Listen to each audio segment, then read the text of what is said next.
Good morning everyone. My name is Neha Goyal.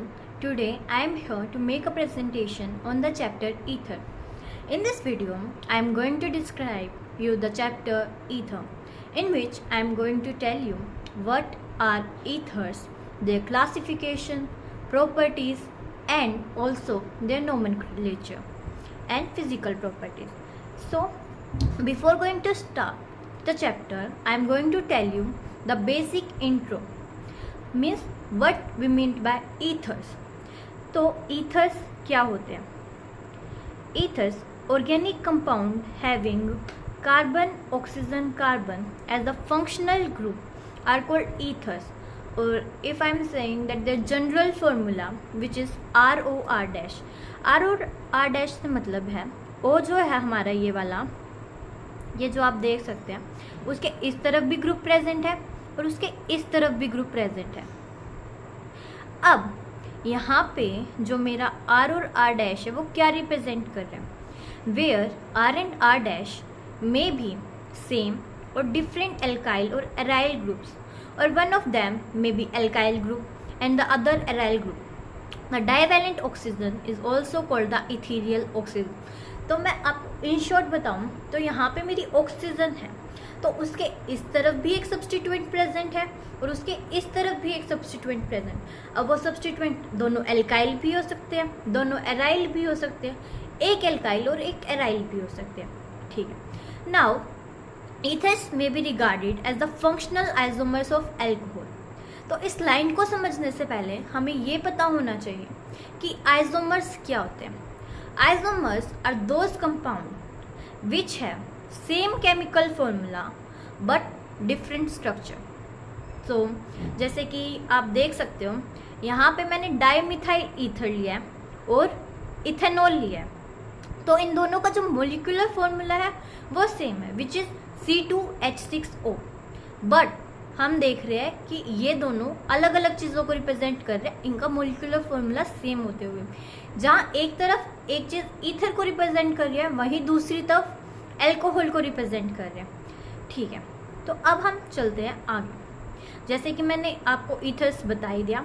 The compound which contain oxygen functional group in their structures are called ethers. जैसे कि अब हम example से समझ सकते हैं कि यहाँ पे ऑक्सीजन बीच में प्रेजेंट है, इसके इस तरफ भी एक एल्काइल ग्रुप है और इसके इस तरफ भी एक एल्काइल ग्रुप है. अभी दोनों एल्काइल ग्रुप के सेम है. अब नेक्स्ट में देखिए, यहाँ पे बीच में ऑक्सीजन है, उसके इस तरफ भी एल्काइल ग्रुप है, उसके इस तरफ भी एल्काइल ग्रुप है. बट अब की बार क्या है, एक एल्काइल ग्रुप तो बड़ा है, एक एल्काइल ग्रुप छोटा है. अब हम नेक्स्ट एग्जाम्पल की तरफ देखते हैं. यहाँ पे ये ऑक्सीजन यहाँ प्रेजेंट है मेरा, उसके इस तरफ भी एक एल्काइल ग्रुप है और नीचे की तरफ अब की बार एराइल ग्रुप है, मतलब एक एल्काइल और एक एराइल ग्रुप है. अब ये वाला जो स्ट्रक्चर है ये हमारा साइक्लिक ईथर के एग्जाम्पल में आता है, जो कि हम आगे चल के पढ़ने वाले हैं इसी चैप्टर में. तो अब हम क्लासीफाई कर रहे हैं ईथर्स को एक तो एसाइक्लिक ईथर्स में और एक साइक्लिक ईथर्स में. अब एसाइक्लिक ईथर्स क्या होते हैं? The ethers in which oxygen atom is not present in the ring, carbon atoms are called acyclic ethers. Acyclic word से हमें साफ पता चल रहा है कि एसाइक्लिक मीन्स वो साइकिल फॉर्म में नहीं होना चाहिए. अब जैसे कि आप देख सकते हो इस वाली चीज़ में हम दिखा रहे हैं एक. अब देखिए ये जो मेरा ऑक्सीजन है वहाँ पे ये CH3 है, ये CH3 है, यहाँ पे कोई भी रिंग फॉर्म नहीं हो रही है, ना ऑक्सीजन रिंग के बीच में आ रहा है. अब इस वाले में देखिए, इसमें काफ़ी कंफ्यूजन हो रही है कि यहाँ पे जो है ऑक्सीजन है और यहाँ पे CH3 ग्रुप है, यहाँ पे फिनाइल ग्रुप, बट यहाँ पे मेरा ऑक्सीजन जो है वो बेंजीन रिंग के बीच में नहीं आ रहा, मतलब ऑक्सीजन यहाँ पे रिंग के बीच में प्रेजेंट नहीं है, रिंग के ऊपर प्रेजेंट. तो ये एग्जाम्पल है किसका? एसाइक्लिक ईथर्स का ही एग्जाम्पल है ये भी. अब नेक्स्ट की बात करूँ तो साइक्लिक ईथर्स.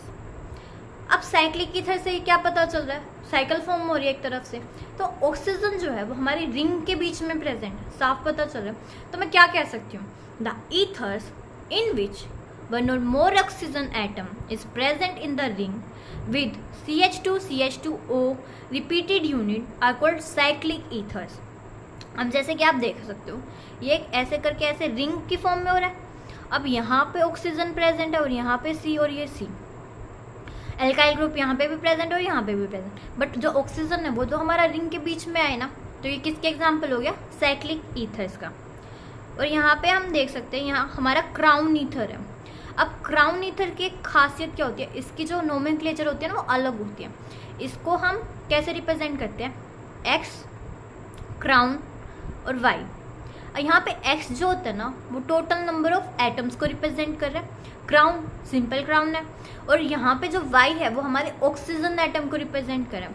अगर मुझे इसका नाम देना हो तो मैं क्या दे सकती हूँ, 1 2 3 4 5 6 7 8 9 10 11 12, टोटल एटम्स कितने हैं 12, तो एक्स की जगह मैं 12 लिख सकती हूँ, क्राउन एज इट इज आ जाएगा।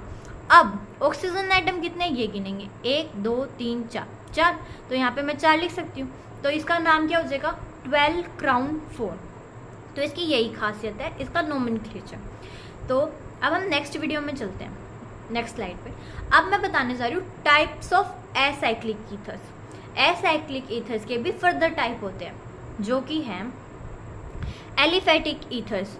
अब एलिफेटिक ईथर्स क्या होते हैं, the ethers in which both the substituent around the oxygen functional group or alkyl group are called aliphatic ethers। मतलब कि जो ऑक्सीजन हमारा फंक्शनल ग्रुप है उसके इस तरफ भी एलिफेटिक ग्रुप होना चाहिए, मतलब एल्काइल ग्रुप होना चाहिए, और उसके इस तरफ भी एल्काइल ग्रुप होना चाहिए। जैसे कि आप इस एग्जाम्पल में देख रहे हो कि ऑक्सीजन है ये मेरा, उसके इस तरफ भी एल्काइल ग्रुप प्रेजेंट है और उसके इस तरफ भी एल्काइल ग्रुप प्रेजेंट है, तो इसको ही मैं कहती हूँ एलिफेटिक ईथर्स। अब इसका further type aromatic ethers. The ethers in which one or both of the substituent around the oxygen functional group aryl groups are called aromatic ether. अब ये क्या कह रहे हैं, तो अब इसे समझने के लिए ये मेरा ऑक्सीजन ग्रुप है, उसके इस तरफ एल्काइल भी हो सकता है, बट अगर उसके इस तरफ एल्काइल है तो इस तरफ क्या होना चाहिए, एरोमेटिक ग्रुप होना चाहिए, ठीक है, या दोनों तरफ ही एरोमेटिक हो सकता है, इस तरफ भी एरोमेटिक और इस तरफ भी एरोमेटिक। अब ये जो एग्जाम्पल है ये एल्काइल है और एराइल का एग्जाम्पल। अब देखिए यहाँ पे एल्काइल ग्रुप है, यहाँ पे एराइल ग्रुप है। अब एक और एग्जाम्पल हो सकता था कि यहाँ पे ऑक्सीजन है, यहाँ पे भी बेंजीन रिंग अटैच कर सकते थे हम, और उसके यहाँ पे भी बेंजीन रिंग अटैच कर सकते थे, ठीक है। ये भी हमारा एरोमेटिक ईथर्स के, उसके इस तरफ भी एराइल ग्रुप है, उसके इस तरफ भी एराइल ग्रुप है, ये भी एरोमेटिक ईथर्स का ही एक एग्जाम्पल है। अब हम नेक्स्ट की तरफ चलते हैं, टाइप्स ऑफ एलिफेटिक और एरोमेटिक ईथर्स। अब ये जो है ना ये भी फर्दर किस में डिवाइड होता है, अब हम ये देखते हैं एलिफेटिक और एरोमेटिक ईथर्स भी हमारे आगे चलकर फर्दर डिवाइड हो रहे हैं, तो हम देखते हैं किस में डिवाइड हो रहे हैं। First is symmetrical ether. Symmetry से हमें पता चल ही रहा है, जैसे सिमेट्री मीन्स क्या होती है, एक ये चीज़ है उसके जो इस तरफ का सब्सटेंस है उसके इस तरफ का वो दोनों सेम होने चाहिए। जैसे कि आप देख सकते हो the ethers in which the substituent around the oxygen functional group are same are called symmetrical ethers. मतलब कि जो ये ग्रुप है हमारे ऑक्सीजन एटम के साइड में वो दोनों की तरफ सेम होना चाहिए। अब ये देख रहे हो आप, ये किसके एग्जाम्पल है, ये एग्जाम्पल है एलिफेटिक ईथर्स का, और नीचे वाला किसका एग्जाम्पल दे रखे है, एरोमेटिक ईथर्स। अब देखो ये ऑक्सीजन है, उसके इस तरफ भी क्या है, सेम है, और उसके इस तरफ भी सेम है, इस तरफ भी बेंजीन रिंग है, इस तरफ भी बेंजीन रिंग है ना। इसका मतलब क्या होता है, सिमेट्रिकल ईथर। सिमेट्री मीन्स उसके इस तरफ भी सेम होना चाहिए और उसके इस तरफ भी सेम होना चाहिए, ठीक है। अब हम आगे चलते हैं, नेक्स्ट इज अनसिमेट्रिकल। अगर सिमेट्री का मतलब ये कि उसके इस तरफ भी सेम है उसके इस तरफ भी सेम, तो अनसिमेट्री का मतलब क्या होगा, उसके इस तरफ तो सेम है बट इस तरफ सेम नहीं है।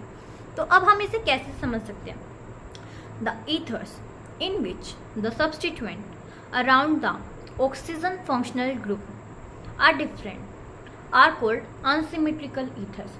अब मैं इसको कैसे समझा सकती हूँ, देखो ये मेरा ऑक्सीजन है, उसके तरफ इस तरफ देखे तो मिथाइल का ग्रुप अटैच है, बट उसके इस तरफ देखो तो इथाइल ग्रुप अटैच है, तो दोनों तरफ तो सेम नहीं हुए, एक तरफ मिथाइल है और एक तरफ इथाइल। अगर यूँ होता कि उसके इस तरफ भी मिथाइल है और उसके इस तरफ भी मिथाइल है तो ये सिमेट्री होता।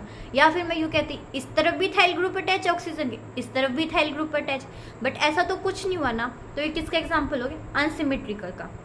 और ये किसका एग्जाम्पल है, एलिफेटिक ईथर्स का एग्जाम्पल है। नेक्स्ट हम देखते हैं ये वाला एग्जाम्पल। अब देखो ऑक्सीजन है, उसके एक तरफ तो एल्काइल ग्रुप लगा दिया, एक तरफ एराइल ग्रुप लगा दिया, ये तो बिल्कुल भी सिमेट्रिकल नहीं हो सकता। एक तरफ तो एल्काइल है, एक तरफ एराइल है। हाँ यूँ होता एक तरफ एल्काइल है, दूसरी तरफ भी एल्काइल है, बट फिर वो एल्काइल भी दोनों सेम होने चाहिए थे, बट यहाँ तो ऐसा कुछ भी नहीं है।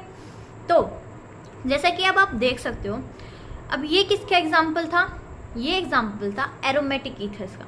एरोमेटिक ईथर्स मैंने क्या बताए थे, एरोमेटिक ईथर्स मैंने बताए थे जिसके तरफ एल्काइल और एराइल ग्रुप अटैच हो ऑक्सीजन के दोनों तरफ, या फिर दोनों एराइल ग्रुप हो। इसमें क्या एक एल्काइल है और एक एराइल है, ठीक है। तो ये एग्जाम्पल थे अनसिमेट्रिकल ईथर्स के। तो अब हम आगे चलते हैं।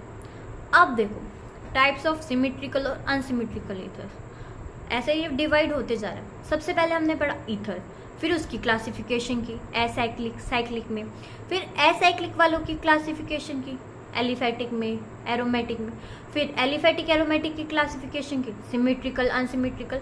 अब मैं फर्दर क्लासीफाई कर रही हूँ सिमेट्रिकल और अनसिमेट्रिकल ईथर्स को। तो देखते हैं di alkyl ethers. Di alkyl मतलब डाई मतलब टू, एल्काइल मतलब एल्काइल ग्रुप, यानी कि दो एल्काइल ग्रुप।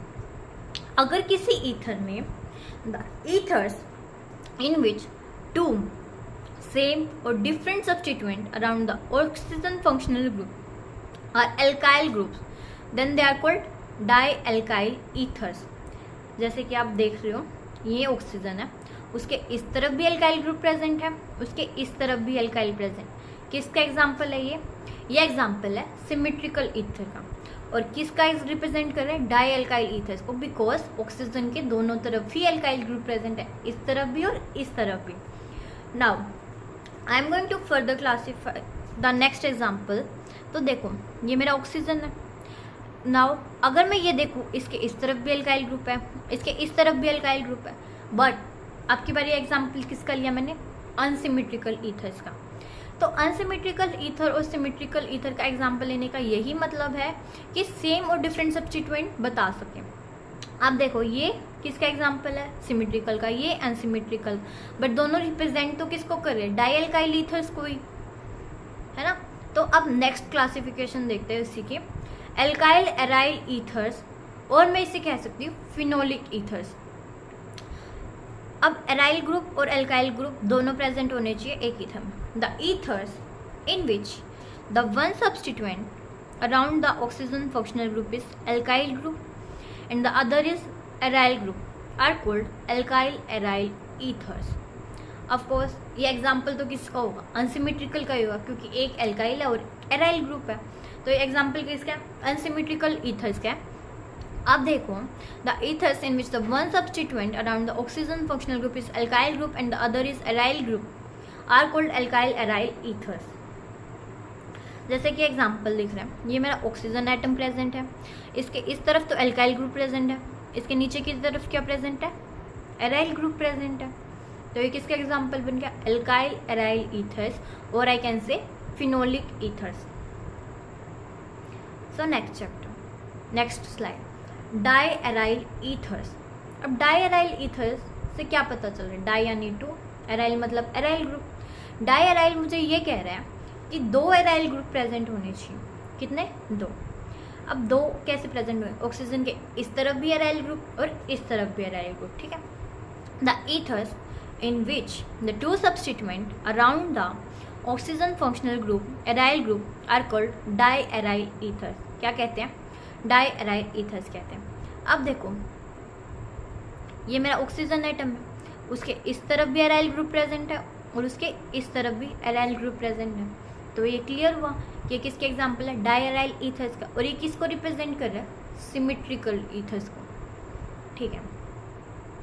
अब आगे क्लासीफाई करते हैं साइक्लिक ईथर्स को, मतलब कि वो ईथर्स जिनमें जो ऑक्सीजन है वो रिंग के बीच में प्रेजेंट है, ठीक है। So next slide, simple cyclic ethers. अब सिंपल साइक्लिक ईथर्स से मैं क्या समझ सकती हूँ, the ethers in which 1, 2, 3 oxygen atoms are present in the ring are called simple cyclic ethers. ठीक है, मतलब जिसमें 1, 2, 3 ऑक्सीजन एटम प्रेजेंट होता है उस रिंग में, उसको क्या कहते हैं? Simple cyclic ether. देखो कितना सिंपल सा स्ट्रक्चर दिख रहा है हमें. एक ऑक्सीजन, एक CH2, एक CH2, ऐसे कर दो, एक सिंपल सा स्ट्रक्चर दिख रहा है. यहाँ पे कोई क्राउन जैसा नहीं दिख रहा ना हमें. तो ये क्या सिंपल साइक्लिक ईथर का एक एग्जाम्पल है. नेक्स्ट स्लाइड देखते हैं. Crown ethers. The ethers in which 4 or more oxygen atoms are present in the rings are called crown ethers. जब हमारे 4 या 4 से ज़्यादा ऑक्सीजन एटम्स प्रेजेंट होंगे किसी रिंग में तो ये क्राउन की शेप ले लेते हैं. किसकी शेप ले लेते हैं? क्राउन की. जैसे कि आप देख सकते हो ऐसे होता है ना क्राउन हमारा. देखो ऐसे बना रखा है ये क्राउन लाइक स्ट्रक्चर.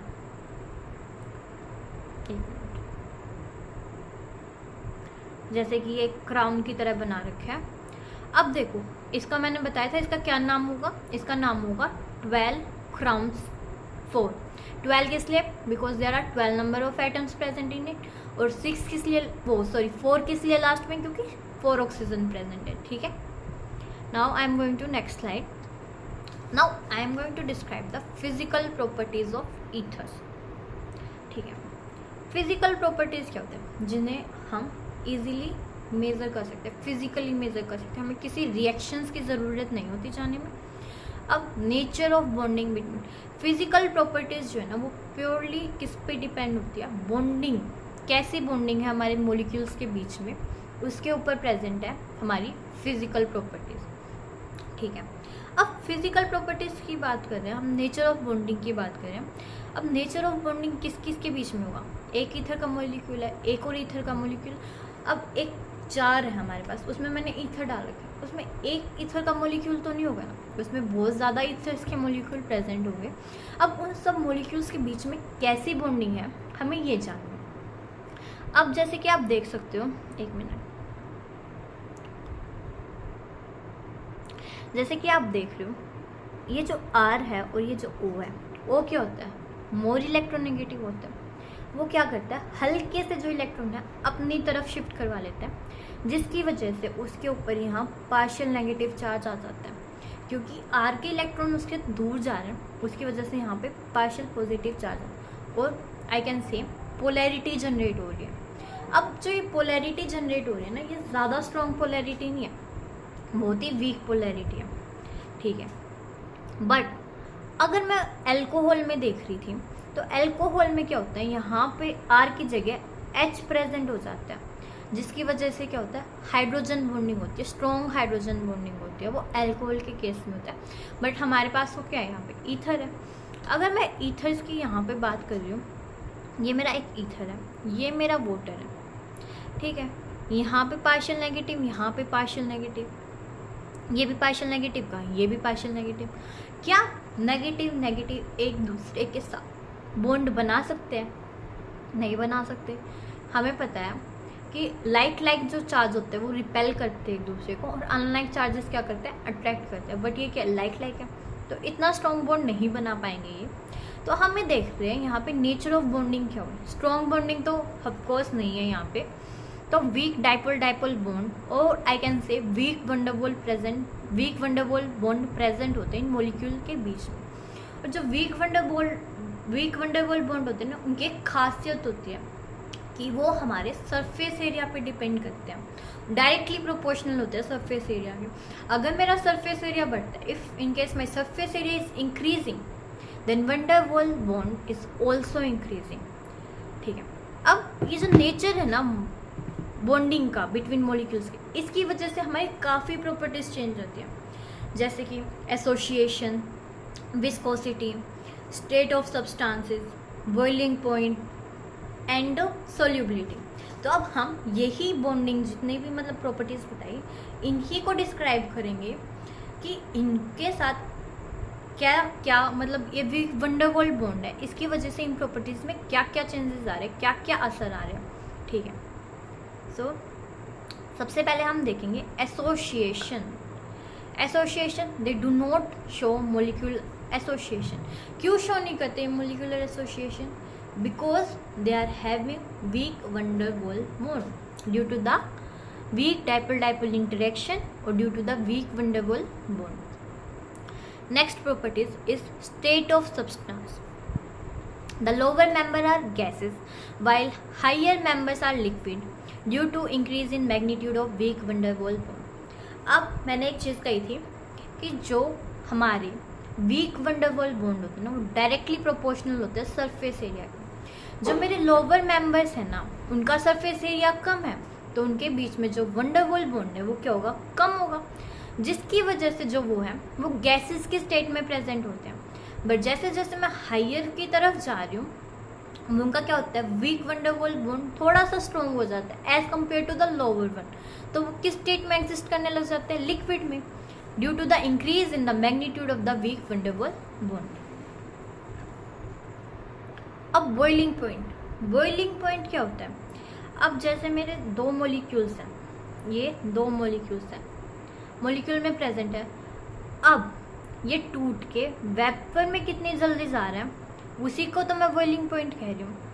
अब हमें पता है कि जो weak van der Waals bond होता है वो तो थोड़ी सी हीट में टूट जाएगा, means let heat is required to break the weak van der Waals present between the ether molecules.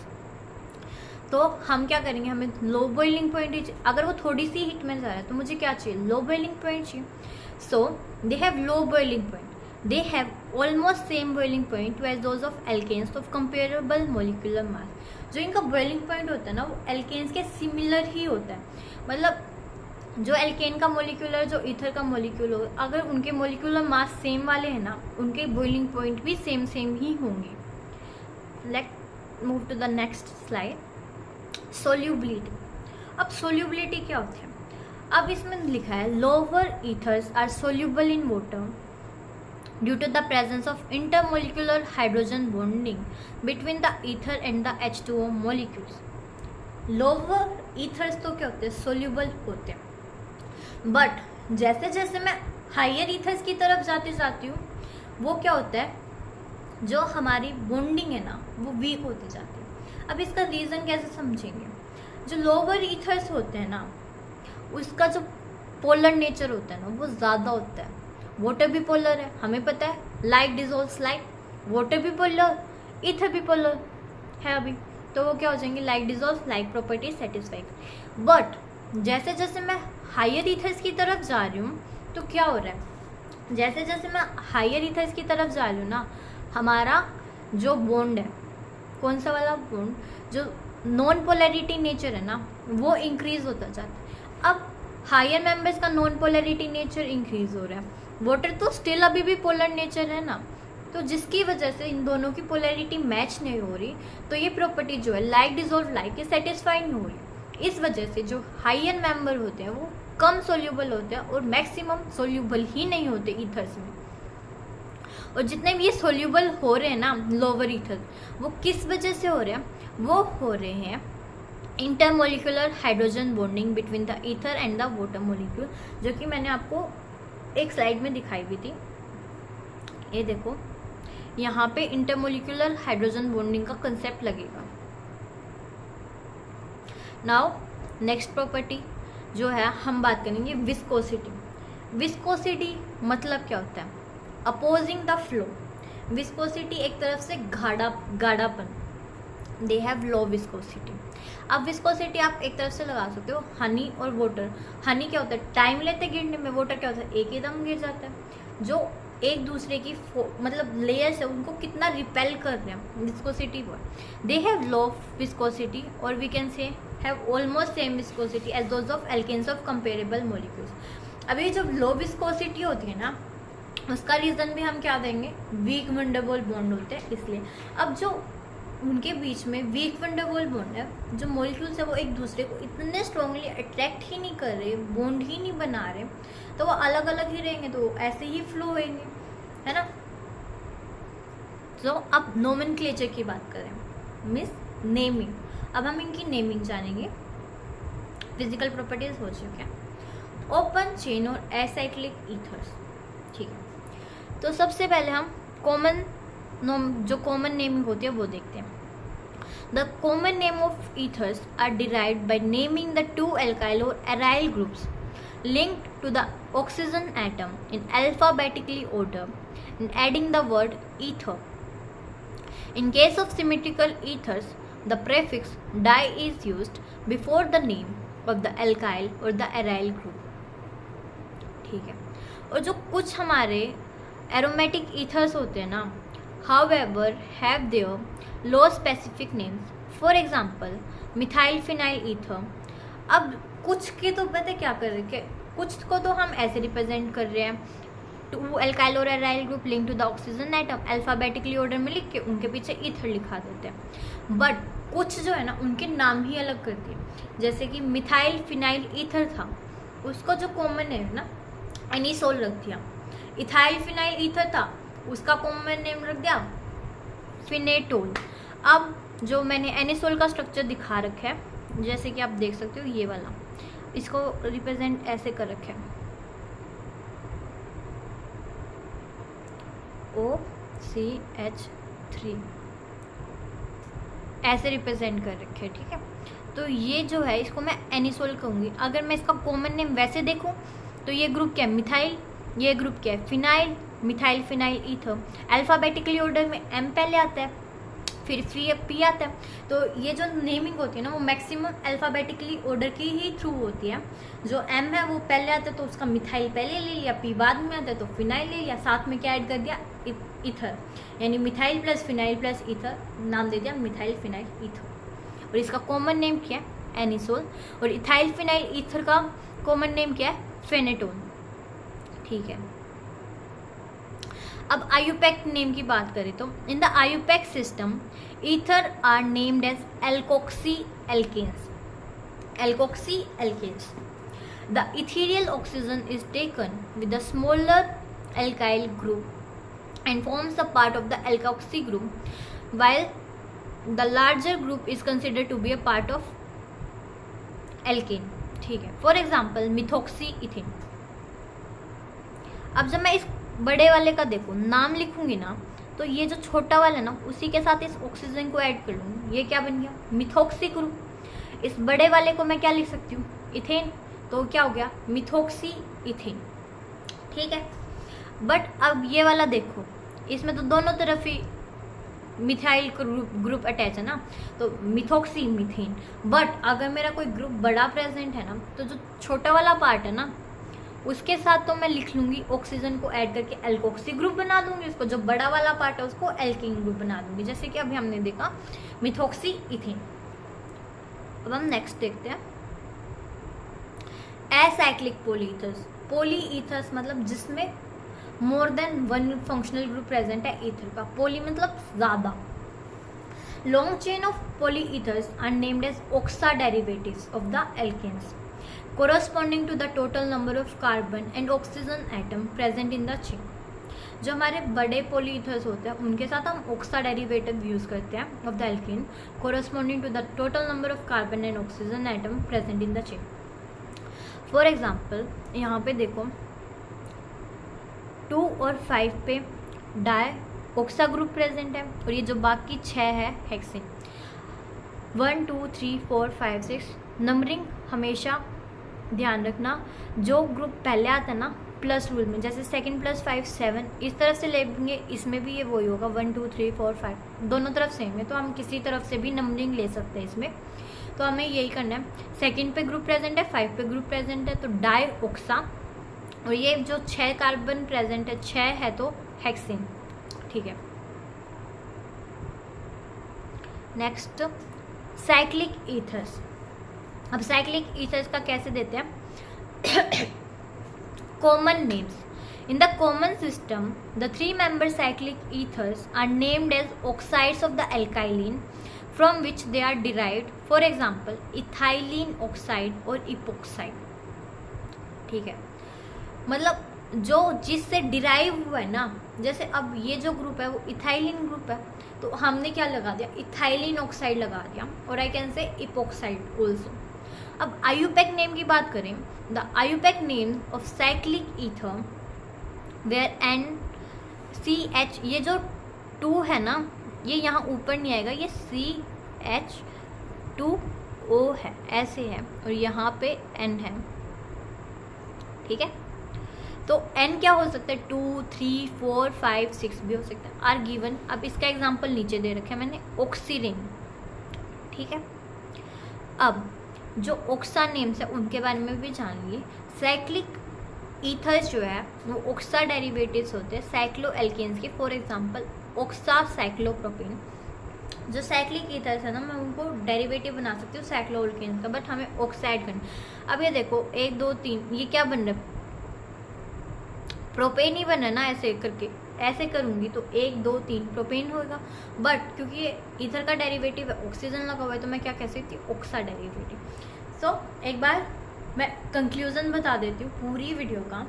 हमने इस वीडियो में पढ़ा ईथर्स क्या होते हैं। ईथर्स वो होते हैं जिसमें एक ऑक्सीजन का फंक्शनल ग्रुप प्रेजेंट होता है, उसके इस तरफ भी सब्स्टिट्यूएंट होता है, उसके इस तरफ भी सब्स्टिट्यूएंट होता है। यूँ नहीं होगा कि ऑक्सीजन मेरा बिल्कुल लास्ट में प्रेजेंट है, उसके इस तरफ तो कोई सब्स्टिट्यूएंट है, इस तरफ सब्स्टिट्यूएंट बहुत ज़्यादा प्रेजेंट है। नहीं, ऑक्सीजन के इस तरफ भी एक एल्काइल ग्रुप या एराइल ग्रुप प्रेजेंट होना चाहिए, या इस तरफ भी एक एल्काइल और एराइल ग्रुप प्रेजेंट होना चाहिए, ठीक है। फिर मैंने फर्दर क्लासिफिकेशन की इनकी। पहले तो मैंने ईथर्स को एसाइक्लिक और साइक्लिक ईथर्स में डिराइव किया, फिर मैंने एसाइक्लिक ईथर्स को फर्दर डिराइव कर दिया एलिफैटिक और एरोमेटिक में, फिर मैंने एलिफैटिक और एरोमेटिक को भी फर्दर डिवाइड कर दिया सिमेट्रिकल और अनसिमेट्रिकल में, फिर मैंने सिमेट्रिकल और अनसिमेट्रिकल को फर्दर डिवाइड कर दिया डाइएल्काइल, एल्काइल एराइल, डाइएराइल ईथर्स में, फिर इन लास्ट मैंने साइक्लिक ईथर्स को क्लासीफाई किया सिंपल साइक्लिक ईथर्स में और क्राउन ईथर्स में। उसके बाद हमने डिस्कस की फिजिकल प्रॉपर्टीज़।